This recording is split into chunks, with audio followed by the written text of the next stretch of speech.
ವೀಕ್ಷಕರೇ ನಮಸ್ಕಾರ. ಇನ್ನೇನು ಕೆಲವೇ ತಿಂಗಳಲ್ಲಿ ರಾಜ್ಯದ ಎರಡು ವಿಧಾನಸಭಾ ಕ್ಷೇತ್ರಗಳಿಗೆ ಉಪಚುನಾವಣೆ ನಡೆಯಲಿದೆ.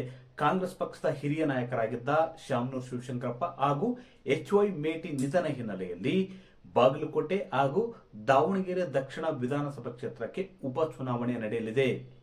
ಈ ಉಪಚುನಾವಣೆ ಇದೆಯಲ್ಲ, ರಾಜ್ಯ ರಾಜಕಾರಣದಲ್ಲಿ ಒಂದಷ್ಟು ಕುತೂಹಲ ಕೂಡ ಮನೆ ಮಾಡಿದೆ. ಯಾಕಂದ್ರೆ ಎರಡು ಕ್ಷೇತ್ರಗಳಲ್ಲಿ ಕೂಡ ಕಾಂಗ್ರೆಸ್ ಪಕ್ಷದ ಶಾಸಕರಿದ್ರು, ಅದೇ ರೀತಿ ರಾಜ್ಯದಲ್ಲಿ ಆಡಳಿತದಲ್ಲಿರುವುದು ಕೂಡ ಕಾಂಗ್ರೆಸ್ ಸರ್ಕಾರ. ಹೀಗಾಗಿ ಎರಡು ಕ್ಷೇತ್ರಗಳಲ್ಲಿ ಯಾವ ಪಕ್ಷ ಗೆಲ್ಲಲಿದೆ, ಅದೇ ರೀತಿ ಈ ಎರಡು ಕ್ಷೇತ್ರಗಳಲ್ಲಿ ಯಾರು ಅಭ್ಯರ್ಥಿಯಾಗಲಿದ್ದಾರೆ ಎಂಬ ಕುತೂಹಲ ಮನೆ ಮಾಡಿದೆ.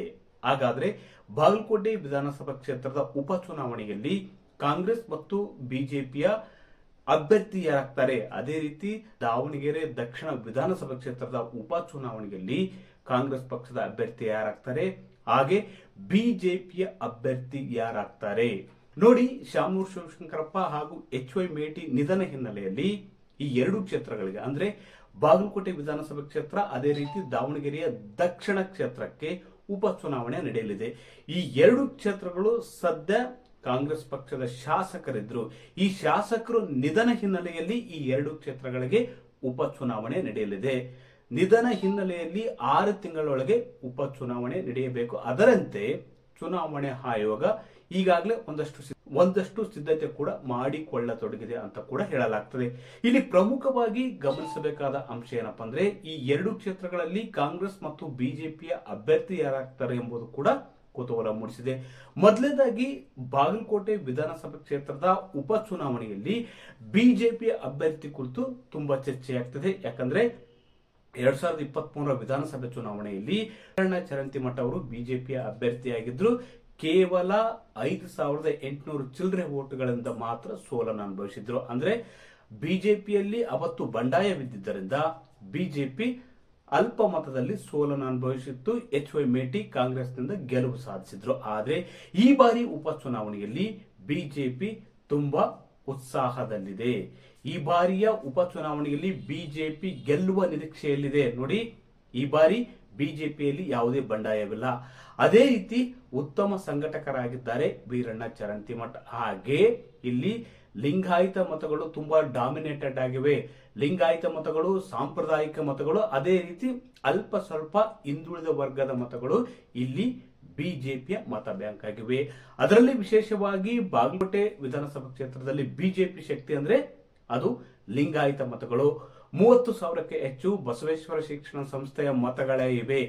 ಇದು ವೀರಣ್ಣ ಚರಂತಿಮಠ ಅವರ ಶಕ್ತಿ ಅಂತ ಹೇಳ್ಬೋದು. ಅದೇ ರೀತಿ ಉಳಿದ ಲಿಂಗಾಯತ ಮಠಗಳು ಹಾಗೆ ಸಾಂಪ್ರದಾಯಿಕ ಮತಗಳು ಇದಾವಲ್ಲ, ವೀರಣ್ಣ ಚರಂತಿಮಠ ಅವರ ಶಕ್ತಿ ಅಂತಾನೆ ಹೇಳ್ಬೋದು.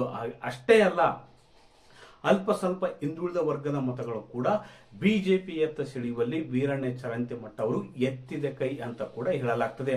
ಉತ್ತಮ ಸಂಘಟಕರಾಗಿದ್ದಾರೆ. ಅದೇ ರೀತಿ 4 ಬಾರಿ ಶಾಸಕರಾಗಿದ್ದ ವೀರಣ್ಣ ಚರಂತಿಮಠ ಈ ಬಾರಿಯ ಉಪಚುನಾವಣೆಯಲ್ಲಿ ಕಾಂಗ್ರೆಸ್ ಪಕ್ಷಕ್ಕೆ ಬಹುದೊಡ್ಡ ಸವಾಲನ್ನು ಒಡ್ಡಬಹುದು ಎಂಬ ಮಾತುಗಳು ಕೂಡ ಕೇಳಿ ಬರತೊಡಗಿವೆ. ಅದೇ ರೀತಿ ಕಾಂಗ್ರೆಸ್ ಪಕ್ಷದಿಂದ HY ಮೇಟಿ ಅವರಿಗೆ ಇಬ್ಬರು ಮಕ್ಕಳಿದ್ದಾರೆ. ಇಬ್ಬರಲ್ಲಿ ಒಬ್ಬರಿಗೆ ಕಾಂಗ್ರೆಸ್ ಟಿಕೆಟ್ ನೀಡುವ ಸಾಧ್ಯತೆ ಹೆಚ್ಚು. ಕಾಂಗ್ರೆಸ್ನ ಇಲ್ಲಿ ಶಕ್ತಿ ಏನಪ್ಪಾ ಅಂದ್ರೆ ಹಿಂದುಳಿದ ವರ್ಗದ ಮತ, ಅದರಲ್ಲೂ ವಿಶೇಷವಾಗಿ ಅಹಿಂದ ಮತಗಳು ಕಾಂಗ್ರೆಸ್ನ ಶಕ್ತಿಯಾಗಿವೆ. ಒಟ್ಟಾರೆಯಾಗಿ ಬಾಗಲಕೋಟೆ ವಿಧಾನಸಭಾ ಕ್ಷೇತ್ರದ ಉಪಚುನಾವಣೆಯಲ್ಲಿ ಈ ಬಾರಿ ತೀವ್ರ ಪೈಪೋಟಿ ನಡೆಯುವುದಂತೂ ಗ್ಯಾರಂಟಿ. ಕಳೆದ ಬಾರಿ ಅಂದ್ರೆ 2023 ವಿಧಾನಸಭೆ ಚುನಾವಣೆಯಲ್ಲಿ ಬಿಜೆಪಿಯಿಂದ ಬಂಡಾಯ ಅಭ್ಯರ್ಥಿ, ಅದರಲ್ಲಿ ವೀರಣ್ಣ ಚರಂತಿಮಠ ಅವರ ಸಹೋದರರೇ ಕಣಕ್ಕಿಳಿದಿದ್ದರಿಂದ ಅವರಿಗೆ ಸೋಲಾಗಿತ್ತು. ಈ ಬಾರಿ ತೀವ್ರ ಪೈಪೋಟಿ, ಹಣಾಹಣಿ ನಡೆಯುವುದಂತೂ ಗ್ಯಾರಂಟಿ. ಬಹುತೇಕ ಬಿಜೆಪಿಗೆ ಒಂದಷ್ಟು ಅನುಕೂಲಕರವಾದ ಪರಿಸ್ಥಿತಿ, ವಾತಾವರಣ ಬಾಗಲಕೋಟೆ ವಿಧಾನಸಭಾ ಕ್ಷೇತ್ರದಲ್ಲಿ ಇದೆ ಅಂತ ಕೂಡ ಹೇಳಲಾಗ್ತಿದೆ. ರಾಜ್ಯದ ಗಮನ ಸೆಳೆದ ಇನ್ನೊಂದು ಕ್ಷೇತ್ರವಂದ್ರೆ ಅದು ದಾವಣಗೆರೆ ದಕ್ಷಿಣ ಕ್ಷೇತ್ರ. ದಕ್ಷಿಣ ಕ್ಷೇತ್ರ ವಿಧಾನಸಭಾ ಕ್ಷೇತ್ರ ಇದೆಯಲ್ಲ, ಕಾಂಗ್ರೆಸ್ನ ಭದ್ರಕೋಟೆ ಆಗಿದೆ. ಶಾಮನೂರು ಶಿವಶಂಕರಪ್ಪ ಅವರು ಪ್ರತಿನಿಧಿಸುತ್ತಿದ್ದ ಈ ಕ್ಷೇತ್ರದಲ್ಲಿ ಮುಸ್ಲಿಮರು ನಿರ್ಣಾಯಕ ಶಕ್ತಿಯಾಗಿದ್ದಾರೆ. ಈ ಒಂದು ಮತಕ್ಷೇತ್ರದಲ್ಲಿ 2.5 ಲಕ್ಷ ಮತದಾರರಿದ್ದಾರೆ. 80,000ಕ್ಕೂ ಹೆಚ್ಚು ಅಲ್ಪಸಂಖ್ಯಾತ ಮತಗಳು ಈ ಒಂದು ಕ್ಷೇತ್ರದಲ್ಲಿವೆ. ಇದು ಕಾಂಗ್ರೆಸ್ನ ಶಕ್ತಿ ಅಂತ ಕೂಡ ಹೇಳ್ಬೋದು. ಯಾಕಂದ್ರೆ ಅಹಿಂದ ಮತಗಳು ಒಗ್ಗೂಡಿದಾಗ ಬಹುತೇಕ ಅದು ಕಾಂಗ್ರೆಸ್ಗೆ ವರವಾಗುವ ಸಾಧ್ಯತೆ ಹೆಚ್ಚು. ಯಾಕಂದ್ರೆ ಇದು ಕಾಂಗ್ರೆಸ್ನ ಭದ್ರಕೋಟೆ ಮತ್ತು ಪ್ರತಿ ಬಾರಿಯೂ ಕೂಡ ಇಲ್ಲಿ ಕಾಂಗ್ರೆಸ್ ತನ್ನ ವಿಜಯದ ಬಾವುಟವನ್ನು ಆರಿಸಿದೆ. ಹೀಗಾಗಿ ಈ ಒಂದು ಕ್ಷೇತ್ರದಲ್ಲಿ ದಾವಣಗೆರೆ ದಕ್ಷಿಣ ವಿಧಾನಸಭಾ ಕ್ಷೇತ್ರದಲ್ಲಿ ಈ ಬಾರಿ ಅಂದ್ರೆ ಉಪಚುನಾವಣೆಯಲ್ಲಿ ಯಾರಿಗೆ ಟಿಕೆಟ್ ಸಿಗುತ್ತೆ ಎಂಬ ಕುತೂಹಲ ಕೂಡ ಹೆಚ್ಚಿದೆ. ಯಾಕಂದ್ರೆ ಶಾಮನೂರು ಶಿವಶಂಕರಪ್ಪ ಅವರ ಕುಟುಂಬದವರಿಗೆ ಟಿಕೆಟ್ ಕೊಡ್ತಾರಾ ಅಥವಾ ಅವರು ಸೂಚಿಸಿದ ಬೇರೆ ನಾಯಕರಿಗೆ ಟಿಕೆಟ್ ಕೊಡ್ತಾರಾ ಎಂಬ ಕುತೂಹಲ ಕೂಡ ಮನೆ ಮಾಡಿದೆ. ಯಾಕಂದ್ರೆ ಪ್ರತಿ ಬಾರಿ ಕೂಡ ದಾವಣಗೆರೆ ದಕ್ಷಿಣ ಕ್ಷೇತ್ರದಿಂದ ಶಾಮನೂರು ಶಿವಶಂಕರಪ್ಪ ಅವರು ಕಣಕ್ಕಿಳಿದಿದ್ರು, ಗೆಲುವು ಕೂಡ ಸುಲಭವಾಗಿತ್ತು.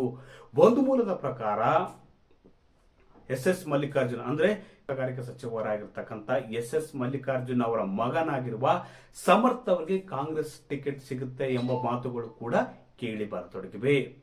ಬಹುತೇಕ ಶಾಮನೂರು ಕುಟುಂಬದ ಕುಡಿಯ ಕಣಕ್ಕಿಳಿದ್ರೆ ಬಿಜೆಪಿಯ ಅಭ್ಯರ್ಥಿ ಯಾರಾಗ್ತಾರೆ ಎಂಬುದು ಕೂಡ ಒಂದಷ್ಟು ಕುತೂಹಲ ಕೂಡ ಹೆಚ್ಚಿಸಿದೆ. ಯಾಕಂದ್ರೆ GM ಸಿದ್ದೇಶ್ವರ ಅವರು ಕಳೆದ ಲೋಕಸಭೆ ಚುನಾವಣೆಯಲ್ಲಿ ಅವರ ಪತ್ನಿಯನ್ನು ಕಣಕ್ಕಿಳಿಸಿದ್ರು, ಇಲ್ಲಿ ಸೋಲಾಗಿತ್ತು.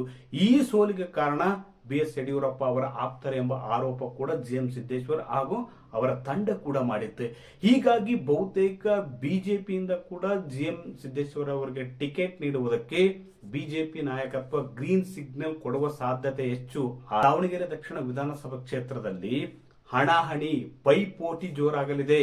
ಯಾಕಂದ್ರೆ ಅಲ್ಲಿ ಒಂದ್ ಕಡೆ ಶಾಮನೂರು ಶಿವಶಂಕರಪ್ಪ ಕುಟುಂಬದಿಂದ ಅವರ ಕುಟುಂಬದವರು ಕಣಕ್ಕಿಳಿದ್ರೆ, ಅದೇ ರೀತಿ GM ಸಿದ್ದೇಶ್ವರ ಕುಟುಂಬದಿಂದ ಕಣಕ್ಕೆ ಯಾರು ಇಳಿತಾರೆ ಎಂಬ ಮಾತುಗಳು ಕೂಡ ಕೇಳಿ ಬರ್ತವೆ. ಬಹುತೇಕ GM ಸಿದ್ದೇಶ್ವರ್ ಯಾರ ಹೆಸರನ್ನು ಸೂಚಿಸುತ್ತಾರೋ ಅವರು ಬಿಜೆಪಿಯಿಂದ ಕಣಕ್ಕಿಳಿಯುವ ಸಾಧ್ಯತೆ ಹೆಚ್ಚು.